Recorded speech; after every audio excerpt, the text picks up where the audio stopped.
It began with silence. Not the kind you hear late at night, but a silence that felt wrong, heavy, alive, pressing down on every building, every street. Radios hissed, televisions flickered, and then every phone lit up at once. Landlines rang. Cell phones buzzed. Payphones screamed in the dark. The sound was deafening, endless, like the world itself was being called. No one knew who was on the other end. The first people who answered didn't speak again. Neighbors stumbled into the street, clutching their phones. Each ring seemed to pierce the bones, vibrating in sync with the heartbeat of the world itself. At first, people answered. Of course they did.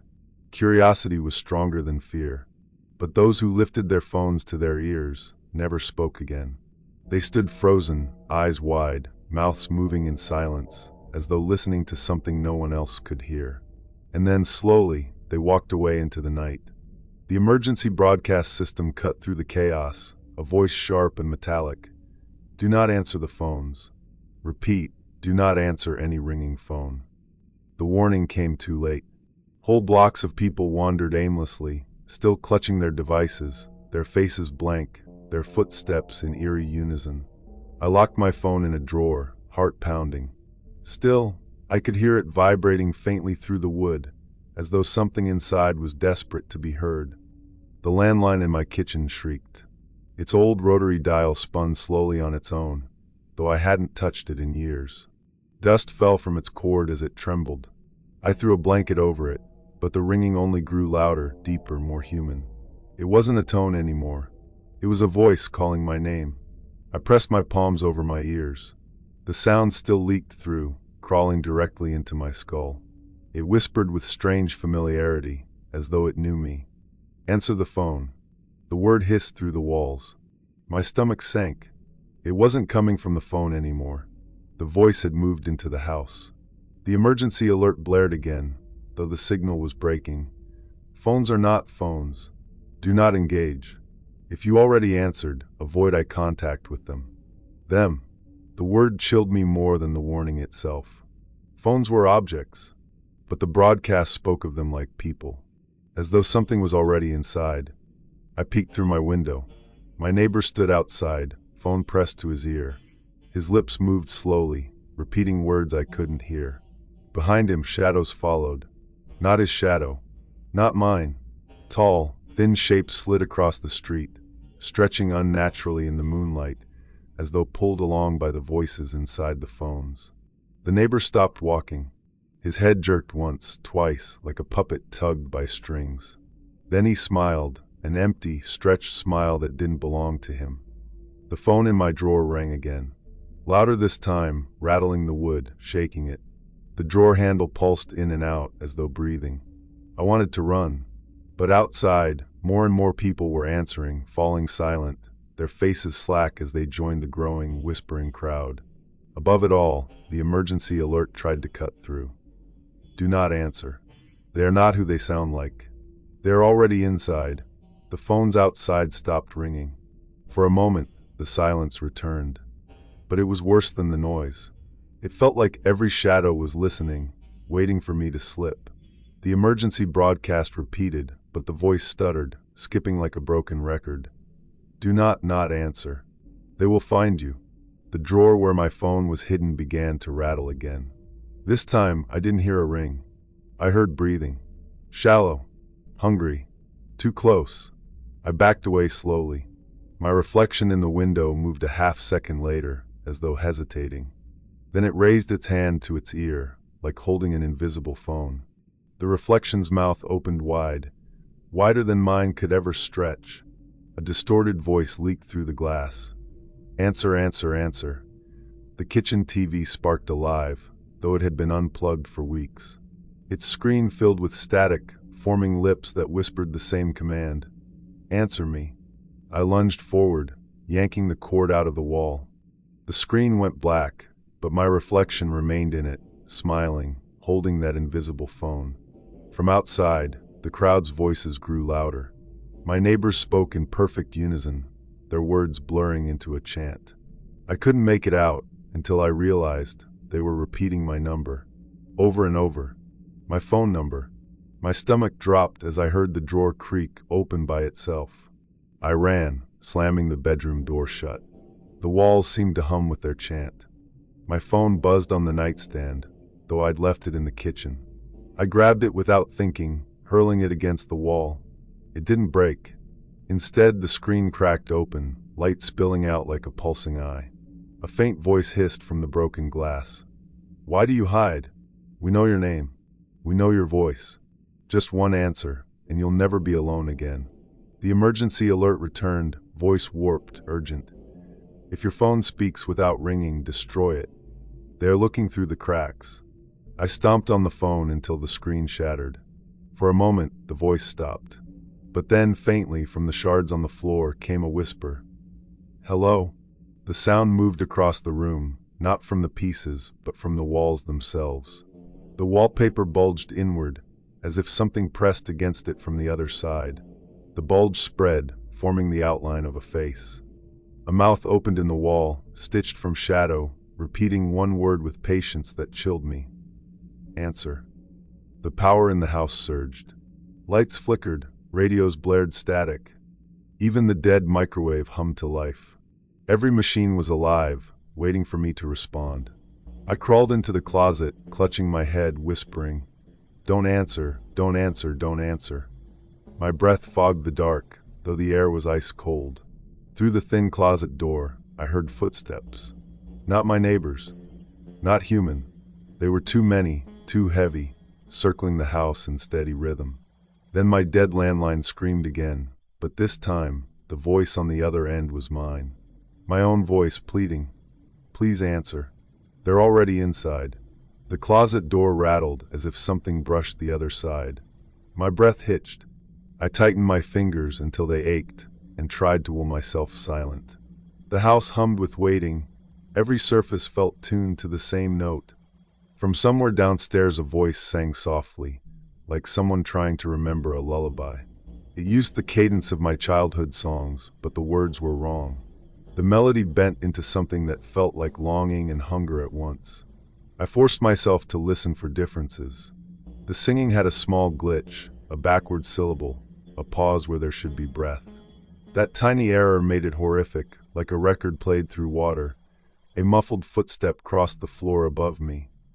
Whoever, or whatever, moved had no rhythm of a human walk. It tapped once, twice, then stopped, as if it were testing whether I had broken my silence. Downstairs, the front door creaked. Slow, polite, like someone with gloves easing a panel open. Then my neighbor's voice, calm and low, said a single sentence. "We found it." The sentence had no question, only fulfillment. I pressed my forehead to the closet wall, as if I could feel their breath through it. The voice that answered downstairs wasn't human. It hummed frequencies I couldn't place. My teeth vibrated with the sound, and nausea rose hot in my throat. The radio burst into static, then cleared into a whispering choir. Names scrolled in the white noise, mine, then others I recognized. The list ended with a word I didn't know, spoken like an invitation. I thought of the people who had answered earlier, smiling, blank, walking toward the dark. What had taken them? What had crawled into their silence?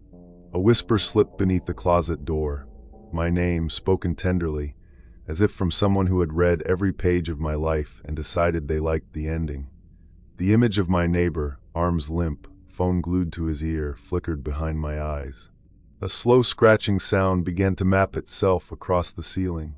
It followed the lines of the rafters and then veered, tracing the outline of my childhood bedroom. Memory and sound braided together, past and present stitched by invisible fingers. It promised warmth, promised an end to loneliness. It promised a joining. I tried to speak, to warn someone, to shout the one thing left inside me, don't. My lips wouldn't form the word. Even my thought of the word felt like a trap, a bait line in clear water. Silence had become a new language. Outside, a chorus of low moans rose, more sorrow than pain. They marched in time together, slow and deliberate, as if each sound paid for a memory taken. My head spun thinking of every answer given, every ear that had leaned in. The closet light flickered without a bulb. Shadows folded and pressed along the walls like paper cutouts of people. One shadow leaned forward and touched the space where my shoulder met the wall. The touch felt like ice and static. From the hallway came an old ringtone, my mother's, except it was stretched, played at half speed, and underneath it, something sang the number sequence of my childhood home. My stomach sank. Numbers are anchors. Someone was dialing the past. I thought of the drawer where I hid my phone. The wood seemed to breathe. It opened a fraction and closed. Inside, the phone hummed like a sleeping animal, screens flickering with my likeness, photos, records, voices I'd left in messages. A voice from the living room said, plainly, she kept it. It was not a report. It was a selection. The tone held a planner's calm, the kind of voice that orders items for removal. The house answered back with a creak of consent. Downstairs, soft footsteps approached the closet. Not marching, but careful, like someone picking their way through a collection of memories. Each step left a small, wet smear on the floor that smelled faintly of salt and static. I thought of running, of bursting through the front door, into uncertain night, into other people's answers. But the night was full of faces tilted toward brighter lights, and I felt their attention like a tug on my skin. Escape had become an echo. The first set of hands reached under the closet door. They were cold, the way ice is cold when you hold it too long. The fingers didn't grasp to pull me out. They touched, and the touch felt like a word. It spelled patience. A voice, layered now with dozens, breathed. We have all the lines. I understood then. The phones were not carriers of voices alone. They were keys, tuning each person to a note the house could read. I pressed back into the dark and tried, with silent hands, to fold myself smaller than my shadow. The hands retreated from the door. Silence returned, heavier now. For a moment, I thought they had left. Then the floorboards beneath me sighed, as though something vast was inhaling. The air thickened. My breath caught. Every shadow in the room bent slightly toward me, as though listening. My pulse was too loud. I worried they could hear it. The phone shards I had smashed earlier began to glow faintly in the dark. They pulsed in rhythm with my heartbeat, sinking, then overtaking, until my chest followed their light. I pressed my fists against my ribs, but the rhythm wasn't mine anymore. It belonged to something else, something that had already decided I was connected. A faint whisper came from beneath the floorboards, not above, not outside. It rose from the foundation itself. Answer me. The voice was my own, warped and slowed. I clamped my hands over my ears. It didn't help. The voice came from inside my skull now, echoing, bouncing, multiplying until I couldn't tell which thought was mine. The emergency broadcast fought its way back through the static. The voice sounded desperate. Do not respond. If it speaks with your voice, it already has you. The closet walls rippled like water. My reflection appeared in them, hundreds of versions of me, each holding a phone to their ear, each smiling, each whispering the same word, yes. I bit down hard on my lip until I tasted iron, trying to anchor myself. Pain grounded me. For a moment, the reflections faltered, their smiles twitching. Then, in unison, every reflection pressed the phone tighter to their heads. Their mouths stretched wider, tearing the edges of their faces. Bloodless. Impossible. From outside, the crowd moaned louder, rising into a chant. The words twisted, overlapping, forming numbers and syllables. My number. My name. My address. They had everything. The phone in the drawer upstairs rang once more. This time, it didn't sound mechanical. It sounded like a heartbeat, fast and frantic, begging to be answered. The footsteps returned outside the closet. But this time, they didn't stop at the door. They passed through it, into the space with me. Shadows peeled away from the wall. A figure leaned close, head tilted, face featureless but vibrating like static. In its hand, it held nothing, yet I heard a phone's dial tone bleed into my ears. Say it, the figure whispered without a mouth. My throat closed. The urge to respond was unbearable, as though silence itself was suffocating me. I shook my head, squeezing my eyes shut. The figure's body bent, stretching unnaturally, wrapping around me like wires tightening. Its static pressed into my skin. The broadcast returned, one last warning. They cannot hurt you if you refuse. Do not speak. Do not acknowledge. Silence is survival. The static figure convulsed, then hissed directly into my ear, using my mother's voice this time. Why don't you love me enough to answer? My body shook. Tears burned my eyes. I almost spoke. I almost whispered back. But I bit my tongue, tasting blood, holding the silence like a shield. The figure recoiled violently, dissolving into smoke. But before vanishing, it whispered one last time. You'll answer soon. Everyone does. The silence afterward was worse than the voices. It was heavy, alive, pressing against my chest. My ears rang with the absence of sound, as though waiting for the next call. From outside, the chanting stopped. Dozens of footsteps shuffled away in unison. The night air hummed, as though something larger than the town itself had taken a breath. I crept from the closet, trembling. The house groaned like old timber under a storm.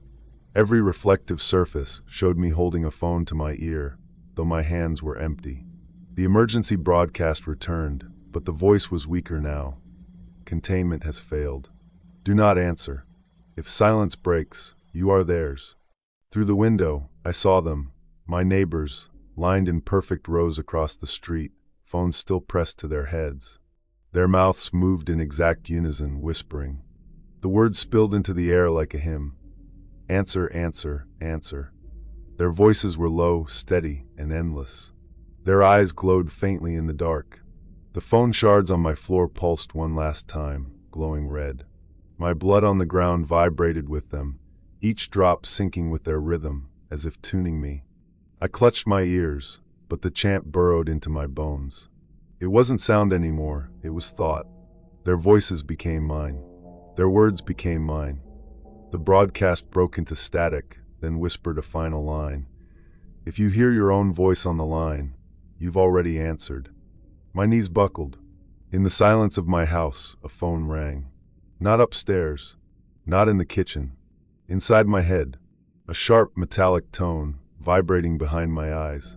I staggered forward, slamming my head into the wall, desperate to shake it free. But the ringing only grew louder, then the line clicked. Someone had answered. Hello. My own voice spoke from inside me, perfectly calm. My throat hadn't moved. My lips stayed shut. Yet I heard myself clearly, welcoming the caller. The neighbors outside all turned their heads toward my house. Their eyes widened, smiles stretching. The chant stopped. Silence fell. They had heard my answer. Shadows poured beneath the door, thin and sharp like wires. They crawled across the floor, winding around my ankles, climbing my chest, pressing phones against my ears. I couldn't resist. My hands lifted, holding nothing, yet I felt the cold weight of a phone against my skin.